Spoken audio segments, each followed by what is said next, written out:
చిన్న ఏజ్ నుంచి అసలు ఆడపిల్లలకి ఇలా అమ్మని అర్థం చేసుకునే గుణం ఎక్కడి నుంచి వస్తుందో. కానీ మా పాపను చూసారా, నేను ఒక్కదాన్నే అన్ని పనులు చేస్తున్నానని అదే తనని అది కుర్చీ వేసుకొని అక్కడ నిల్చొని మరీ అది అందకుండా బోర్లు తోముతుంది. నువ్వు ఒక్కదానివే చేస్తున్నావు కదా మమ్మీ, నేను నీకు హెల్ప్ చేద్దామని అనుకుంటున్నా అని.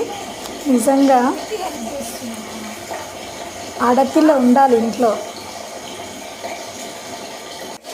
ఆడపిల్లలు అర్థం చేసుకున్నంత ఒక అమ్మని ఇంకెవరు అర్థం చేసుకోరేమో.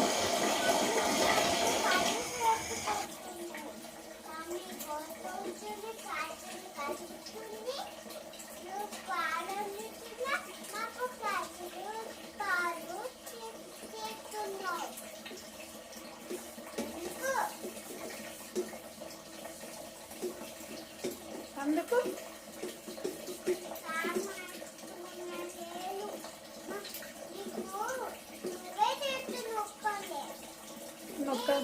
నేను ఒక్కదాన్నే చేస్తున్నానా?